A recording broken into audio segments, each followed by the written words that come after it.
Year-long Bible reading, Day 74, Judges, chapter 6 through chapter 8. Chapter 6. The people of Israel did what was evil in the sight of the Lord, and the Lord gave them into the hand of Midian 7 years. And the hand of Midian overpowered Israel, and because of Midian the people of Israel made for themselves the dens that are in the mountains, and the caves and the strongholds. For whenever the Israelites planted crops, the Midianites and the Amalekites and the people of the east would come up against them. They would encamp against them and devour the produce of the land as far as Gaza, and leave no sustenance in Israel, and no sheep or ox or donkey, for they would come up with their livestock and their tents. They would come like locusts in number. Both they and their camels could not be counted, so that they laid waste the land as they came in. And Israel was brought very low because of Midian. And the people of Israel cried out for help to the Lord. When the people of Israel cried out to the Lord on account of the Midianites, the Lord sent a prophet to the people of Israel, and he said to them, "Thus says the Lord, the God of Israel, I led you up from Egypt and brought you out of the house of bondage, and I delivered you from the hand of the Egyptians and from the hand of all who oppressed you, and drove them out before you and gave you their land. And I said to you, I am the Lord your God. You shall not fear the gods of the Amorites in whose land you dwell, but you have not obeyed my voice." Now the angel of the Lord came and sat under the terebinth at Ophrah, which belonged to Joash the Abizrite, while the son of Gideon was beating out wheat in the winepress to hide from the Midianites. And the angel of the Lord appeared to him and said to him, "The Lord is with you, O mighty man of valor." And Gideon said to him, "Please, sir, if the Lord is with us, then why has all this happened to us? And where are all his wonders, all his wonderful deeds that our fathers recounted to us, saying, Did not the Lord bring us up from Egypt? But now the Lord has forsaken us and given us into the hand of Midian." And the Lord turned to him and said, "Go in, this might of yours, and save Israel from the hand of Midian. Do not I send you?" And he said to him, "Please, Lord, how can I save Israel? Behold, my clan is the weakest in Manasseh, and I am the least in my father's house." And the Lord said to him, "But I will be with you, and you shall strike the Midianites as one man."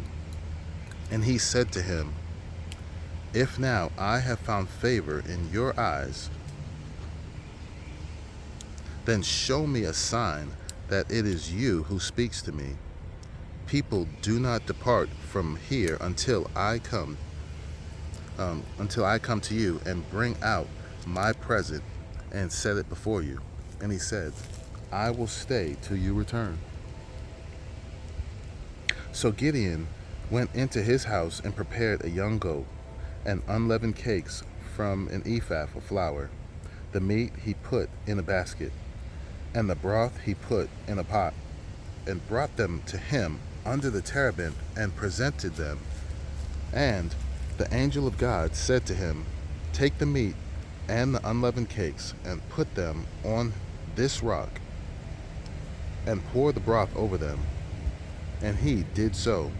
Then the angel of the Lord reached out the tip of the staff that was in his hand and touched the meat and the unleavened cakes, and fire sprang up from the rock and consumed the flesh and the unleavened cakes, and the angel of the Lord vanished from his sight.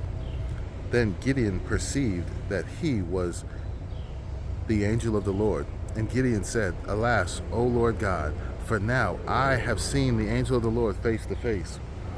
But the Lord said to him, Peace be to you, do not fear, you shall not die. Then Gideon brought an altar there to the Lord and called it, The Lord is Peace. And to this day it still stands an offering, which belongs to the Abiezrites. That night the Lord said to him, Take your father's bull, and the second bull 7 years old, and pull down the altar of Baal that your father has, and cut down the Asherah that is beside it, and build an altar to the Lord your God on the top of the stronghold here with stones laid in due order. Then take the second bull and offer it as a burnt offering with the wood of the Asherah that you shall cut down. So Gideon took 10 men of his servants and did as the Lord had told him. But because he was too afraid of his family and the men of his town to do it by day, he did it by night. When the men of the town rose early in the morning, behold, the altar of Baal was broken down, and the Asherah beside it was cut down, and the second bull was offered on the altar that had been built. And they said to one another, Who has done this thing? And after they had searched and inquired, they said, Gideon, the son of Joash, has done this thing. Then the men of the town said to Joash, Bring out your son, that he may die. For he has broken down the altar of Baal and cut down the Asherah beside it. But Joash said to all who stood against him, Will you contend for Baal, or will you save him? Whoever contends for him shall be put to death by morning. If he is a god, let him contend for himself, because his altar has been broken down. Therefore, on that day, Gideon was called Jerubbaal. That is to say, let Baal contend against him, because he broke down his altar. Now all the Midianites and the Amalekites and the people of the east came together, and they crossed the Jordan and encamped in the valley of Jezreel.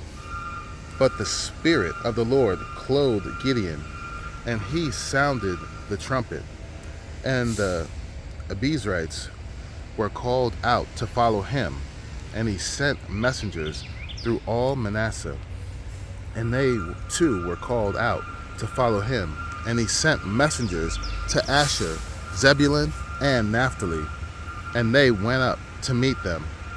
Then Gideon said to God, If you will save Israel by my hand, as you have said, behold, I am laying a fleece of wool on the threshing floor. If there is dew on the fleece alone, and it is dry on all the ground, then I shall know that you will save Israel by my hand, as you have said. And it was so. When he rose early in the morning and squeezed the fleece and wrung enough dew from the fleece to fill a bowl with water, then Gideon said to God, Let not your anger burn against me. Let me speak just once more. Please let me test just once more with the fleece. Please let it be dry on the fleece only, and on all the ground let there be dew. And God did so that night, and it was dry on the fleece only, and on all the ground there was dew. Chapter 7. Then Jerubbaal, that is Gideon, and all the people who were with him rose early and encamped beside the spring of Harod. And the camp of Midian was north of them, by the hill of Moreh in the valley. The Lord said to Gideon, The people with you are too many for me to give the Midianites into their hand, lest Israel boast over me, saying, My own hand has saved me. Now therefore proclaim in the ears of the people, saying, whoever is fearful and trembling, let him return home and hurry away from Mount Gilead. Then 22,000 of the people returned, and 10,000 remained. And the Lord said to Gideon, the people are still too many. Take them down to the water, and it will test them for you there. And anyone of whom I say to you, this one shall go with you, and anyone of whom I say to you, this one shall not go with you, shall not go. So he brought the people down to the water, and the Lord said to Gideon, every one who laps the water with his tongue, as a dog laps, you shall set by himself.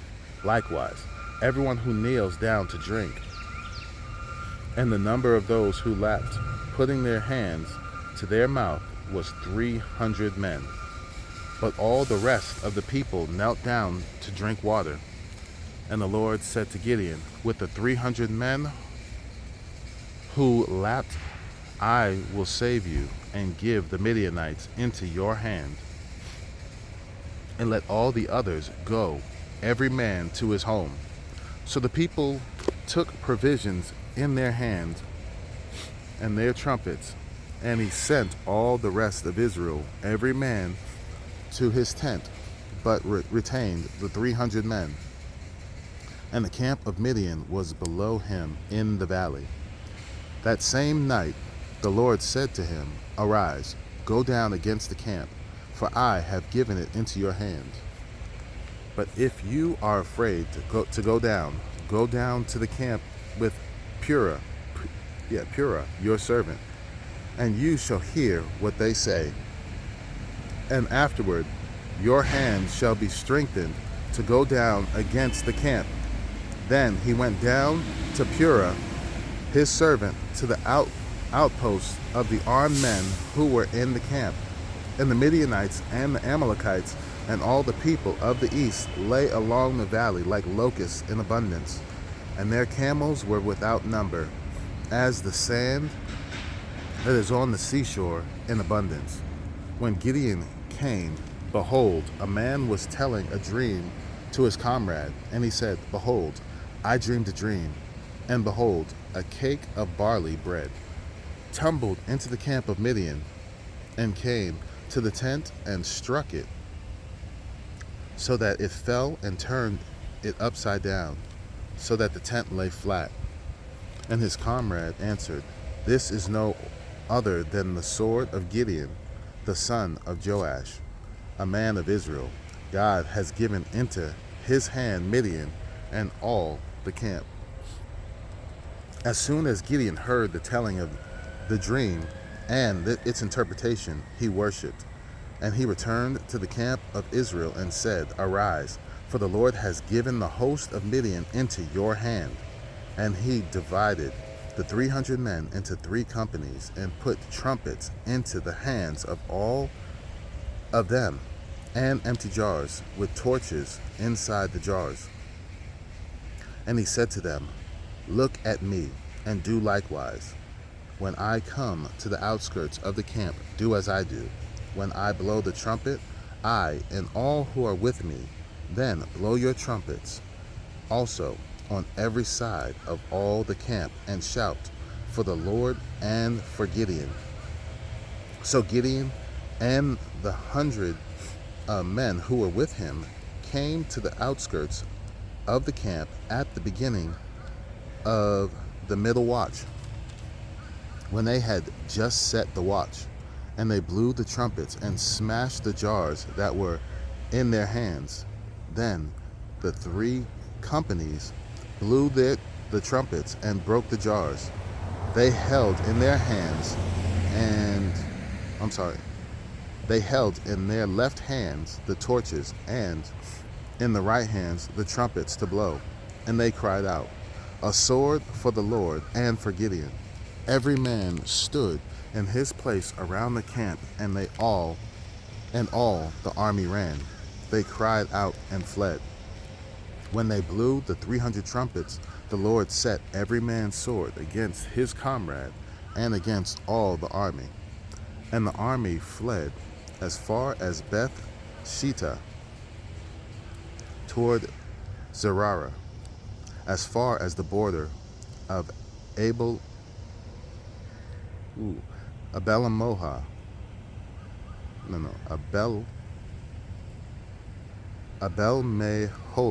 Abel-Meholah by Tabith. And the men of Israel were called out to Naphtali, and from Asher, and from Manasseh, and they pursued after Midian. Gideon sent messengers throughout all the hill country of Ephraim, saying, Come down against the Midianites and capture the waters against them, as far as Beth Barah, and also the Jordan. So all the men of Ephraim were called out, and they captured the waters as far as Beth Barah, and also the Jordan. And they captured the two princes of Midian, Oreb and Zeb, and they killed Oreb at the rock of Oreb, and Zeb they killed at the winepress of Zeb. Then they pursued Midian, and they brought the heads of Oreb and Zeb to Gideon across the Jordan. Chapter 8. Then the men of Ephraim said to him, What is this that you have done to us, not to call us when you went to fight with Midian? And they accused him fiercely. And he said to them, What have I done now in comparison with you? Is not the gleaning of the grapes of Ephraim better than the grapes harvest of Abiezer? God has given into your hands the princes of Midian, Oreb and Zeb. What have I been able to do in comparison with you? Then their anger against him subsided when he said this. And Gideon came to the Jordan and crossed over, he and the 300 men who were with him, exhausted yet pursuing. So he said to the men of Succoth, Please give loaves of bread to the people who follow me, for they are exhausted, and I am pursuing after Zebah and Zalmunna, the king of Midian. And the officials of Succoth said, Are the hands of Zebah and Zalmunna already in your hand, that we should give bread to your army? So Gideon said, Well then, when the Lord has given Zebah and Zalmunna into my hand, I will flail your flesh with the thorns of the wilderness, and with briars. And from there he went up to Penuel, and spoke to them in the same way. And the men of Penuel answered him as the men of Succoth answered. And he said to the men of Penuel, When I come again in peace, I will break down this tower. Now Zebah and Zalmunna were in Karkor with their army, about 15,000 men, all who were left of all the army of the people of the east. For there had fallen 120,000 men who drew the sword. And Gideon went up by the way of the tent dwellers, east of Nobah and Jogbehah, and attacked the army of for the army felt secure. And Zebah and Zalmunna fled, and he pursued them and captured the two kings of Midian, Zebah and Zalmunna, and he threw all the army into a panic. Then Gideon, the son of Joash, returned from the battle by the ascent of Heres, and he captured a young man of Succoth and questioned him. And he wrote down for him the officials and elders of Succoth, 77 men. And he came to the men of Succoth and said, Behold, Zebah and Zalmunna, about whom you taunted me, saying, Are the hands of Zebah and Zalmunna already in your hand, that we should give bread to your men who are exhausted? And he took the elders of the city, and he took thorns of the wilderness, and briars, and with them taught the men of Succoth a lesson. And he broke down the tower of Penuel, and killed the men of the city. Then he said to Zebah and Zalmunna, Where are the men whom you killed at Tabor? They answered, As you are, so were they. Every one of them resembled the son of a king. And he said, They were my brothers, the sons of my mother. As the Lord lives, if you have saved them alive, I would not kill you. So he said to Jether, his firstborn, Rise and kill them. But the young man did not draw his sword, for he was afraid, because he was still a young man. Then Zebah and Zalmunna said, Rise yourself and fall upon us, for as the man is, so is his strength. And Gideon arose and killed Zebah and Zalmunna, and he took the crescent ornaments that were on the necks of their camels. Then the men of Israel said to Gideon, Rule over us, you and your son and your grandson also, for you have saved us from the hand of Midian. Gideon said to them, I will not rule over you, and my son will not rule over you. The Lord will rule over you. And Gideon said to them, Let me make a request of you. Every one of you give me the earrings from his spoil. For they had golden earrings because they were Ishmaelites. And they answered, We will willingly give them. And they spread a cloak, and every man threw in it the earrings of his spoil. And the weight of the golden earrings that he requested was 1,700 shekels of gold, besides the crescent ornaments and the pendants and the purple garments worn by the kings of Midian, and besides the collars that were around the necks of their camels. And Gideon went on made an ephod of it, and put it in his city, an offering, and all Israel whored after it there. And it became a snare to Gideon and to his family. So Midian was subdued before the people of Israel, and they raised their heads no more. And the land had rest 40 years in the days of Gideon. Jerubbaal, the son of Joash, went and lived in his own house. Now Gideon had 70 sons, his own offspring, for he had many wives. And his concubine, who was in Shechem, also bore him a son, and he called his name Abimelech. And Gideon, the son of Joash, died in a good old age, and was buried in the tomb of Joash his father, at Ophren of the Abiezrites. As soon as Gideon died, the people of Israel turned again and whored against Baal, and made Baal Berith their god. And the people of Israel did not remember the Lord, their God, who had delivered them from the hand of all their enemies on every side. And they did not show steadfast love to the family of Jerubbaal, that is, Gideon, in return for all the good that he had done to Israel.